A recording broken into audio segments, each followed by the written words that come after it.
Greetings, our Frederick Riddle here with another episode of Christian News and Views. This is Sunday, and we're still doing a Bible talk, the Crucifixion week. We are in now episode 2662. So let's get into it.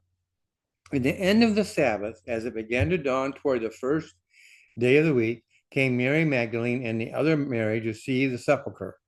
And behold, there was a great earthquake, for the angel of the Lord descended from heaven and came and rolled back the stone from the door and sat upon it. His countenance was like lightning, and his raiment white as snow. And for fear of him, the keepers did shake and became as dead men. And the angel answered and said unto the women, Fear not ye, for I know that ye seek Jesus, which is crucified. He is not here, for he is risen, as he said. Come, see the place where the Lord lay, and go quickly and tell his disciples that he is risen from the dead. And behold, he goeth before you into Galilee. There shall you see him. Lo, I have told you. Now, some people say this is the greatest miracle ever. But if you'll listen, bear with me a little bit, I would disagree with that. A lot of great miracles that Jesus performed, and this is one of them. But to me, the greatest miracle ever was that Jesus Christ, through his death, died for you and me, and when he was resurrected, it was also for you and me. In short, the greatest miracle is that Jesus paid a debt we could not pay and triumphed over death. We have life because he gave up his life. We have an eternal relationship because of his sacrifice. His blood cleanses us of all sin. So the reasoning for this whole series is because it's sort of like a time of reflection that usually during this period of time, I'm reading a book that really blesses my heart called, it's by Philip Keller. A shepherd looks at the 23rd Psalm. But this year I thought to do something different, and that was to do this blog. And I've really enjoyed it. Don't know if I'll ever do it again, but I've really enjoyed it. And I hope you have. I hope this series has been a blessing and that the evidence for Christ's crucifixion on Wednesday has convinced you. But whether you agree or not or disagree, today is Resurrection Sunday. So I encourage you to gather in your churches and raise up your voices in praise of our Savior. The resurrection of Jesus Christ changed the world. Men and women, once fearful, became emboldened to the point they spread the gospel throughout the known world. Within 50 days, culminating in the day of Pentecost, with the establishing of the church, Christianity spread. At Pentecost, it exploded upon the world. In AD 380, the Edict of Thessalonica officially recognized Christianity. So in only 350 or so years, Christianity overtook the Roman Empire. Now, you might think 350 years is a long time, but to do what they accomplished, and the known world was pretty large even then. That is phenomenal. Today, Christianity is still on the move. In Africa, there is a revival going on that has the Muslims worried. It's been reported, quotes from some of the Muslim leaders that they're concerned about the rise of Christianity. All their efforts, which includes killing people, have not been able to stop it. And in fact, what it does is the people get killed, looks like they turn into martyrs. And when you get a martyr, that motivates people. It's like here in America. There are signs of revival, primarily within our youth, that's spreading. Charlie Kirk, while he didn't start the revival, he certainly lit a fire. And his assassination didn't stop his work, it exploded his work. Now, I don't know if the organization he headed, which is now headed by his wife, his widow, I don't know how big of a role that's going to play going forward. I do watch them. I think I follow them. I get their stuff anyhow all the time. But they lit a fire in the youth of America. Now, you got to remember, the youth of America at one point was very liberal. And as a result, they were into drugs heavy, committing suicides, establishing world records in teenage suicides. And now these young people are turning to Christ. So it goes through generations. And I don't know the letter that applies to the current one, but they are turning to Christ all across the nation. There are reports of starting these groups, and so I don't know if everybody who gets in these is a Christian or not. That's not my point. My point is that the fires of revival are spreading. Not everybody who makes a decision in a revival makes a lasting decision. Not everybody who makes a decision in a revival gets saved, but a lot do. And it ends up being used to worldwide, or at least nationwide, revivals. I'm 82 years old, shortly to be 83. And I have never seen a nationwide revival.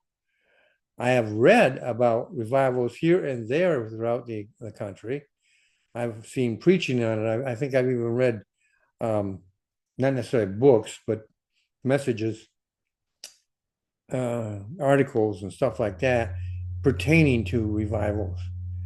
And they're magnificent. I have seen revival in local churches, including the church that I attended up north. I think that was revival.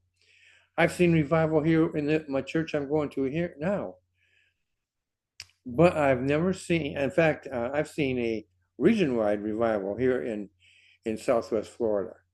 But I've never seen a statewide revival, and I've never seen a region-wide or a nationwide revival. I would love to see those before Christ comes back. Now, if Christ comes back, I'm not going to be disappointed. I'll be happy as lark because I know where I'm going and he'll be coming to get me. But it would be nice to be able to see that our country came together once again and turned to Christ. It might be our last opportunity, but there's a lot of forces out there working on its behalf. But you got to remember, there's also forces out there opposing us. Today, as you worship Christ, I encourage you to pray for a nationwide revival from sea to shining sea. And as you do that, please remember that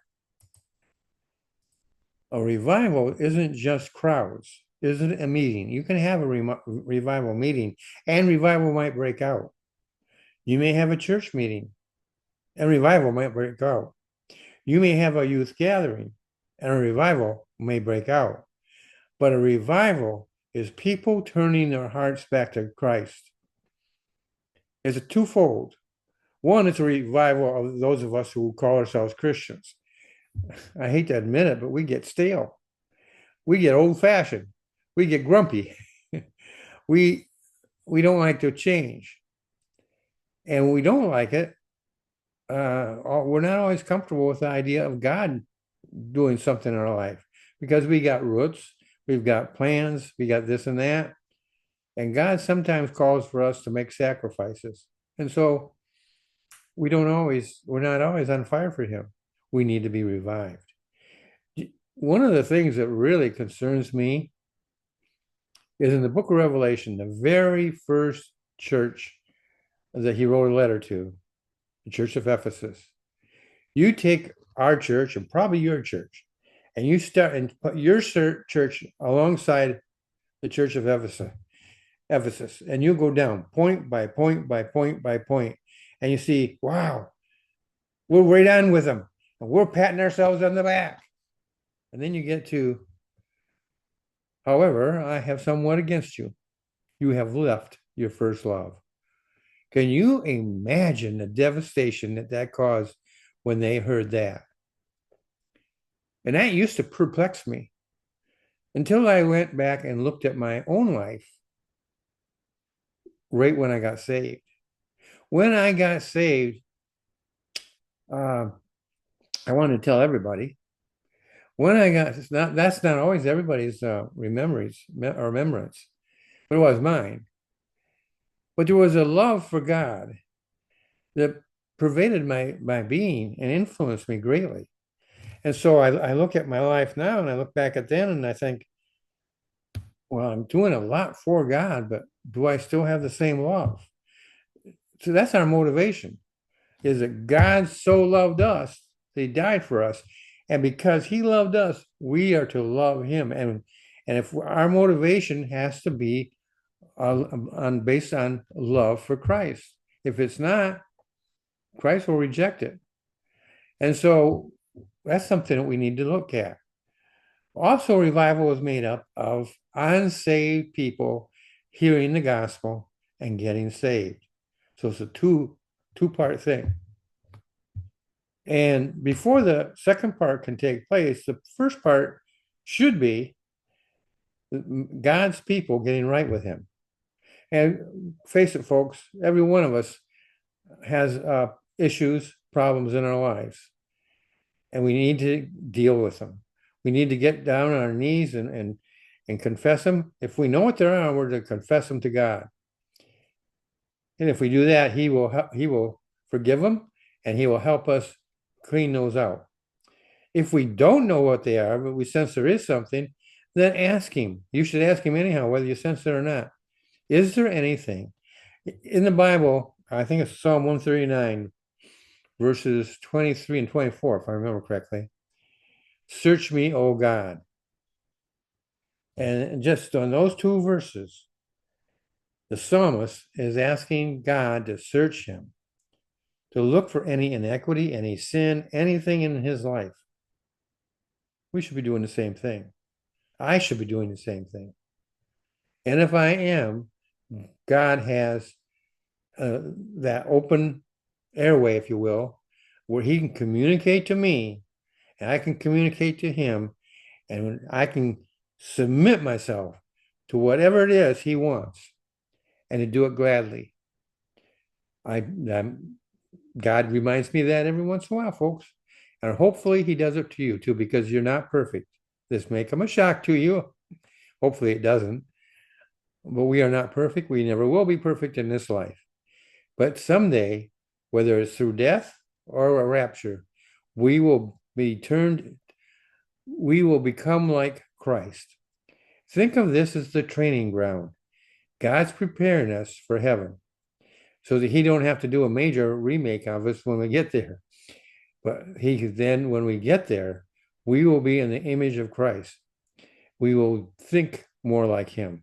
We will act more like him. And he will be able to look at us and say, well done, my good and faithful servant.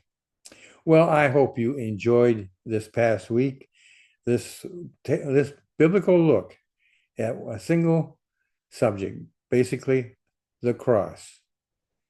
Christ loved us so much that at least from the age of 12, if not sooner, and I think probably sooner, he was focused on the cross.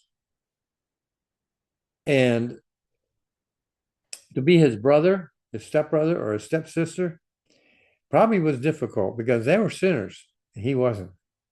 He was perfect and they weren't. And so they found themselves measuring themselves against him, and they always came up short. And so there had to have been jealousy and other things that come into play. Yet, according to the Bible, it sounds like that his family all turned around and worshiped him after the crucifixion. The crucifixion is one part of a very central thought. Jesus was born into this world to die for your sins and mine. He went to the cross bearing those sins, died, was buried, rose again on the third, on Sunday morning after 3 days and 3 nights. And 50 days later on Pentecost, So a lot of people believe that that's the actual birth of the church. You can trace things about the birth of the church further back, but that's when it got its command to go forth. That's when Acts 1:8 took place shortly. Well, actually, at that time. No, it's actually after that time, I think. Anyhow, uh, right now my mind's going 100 different directions. So forgive me for getting my order of events all mixed up. But the thing is that God took his church, gave it its marching orders. Acts 1:8, we have those marching orders. And we that was not just to our church leaders, that's to them, to you, and to me. Well, you have a great day. I hope this has been helpful, encouraging, informing, and inspiring. And remember that T&R Independent Books is a Christian independent uh, publisher. If you don't know how to write, we have a writing course where you can learn and then get published. If you do know how to write, we have a ministry publishing service where you can commit your book. If you haven't got it finished, you finish it. If you got it finished, we go through it. We'll edit it. We'll work it with you on it, get it ready to be published, and then publish it. As long as it's Christian and teaches a Christian worldview, and there's very few criteria that we have other than it's got to be Christian. It's a Bible. And you're quoting from it, King James, of course. But if it's anything else, we are we are not denominational minded in the sense that it has to be exactly like a Baptist, but it has to be biblical. It has to be something that God has laid on your heart. And it's a truth because when we put our brand on that, we are saying that basically we're in agreement. And so, but if you're a Christian, you're serving in any area of the church, your local church, and you want to learn to write, whether it be fiction or nonfiction, and you have something that you already know how to write or have written it, submit it to us, and we'll sit down and talk to you about it and so forth. And we're leaning towards publishing your book from the very beginning. It would really have to be something that really stands out in our mind for that to stop. We want you to be a published author. Well, you have a great day and celebrate Easter. This is Easter Day, and so celebrate it, glorify the Lord, do it with your family, your friends, do it in church, but wherever you are, remember, this is not just a one-day event.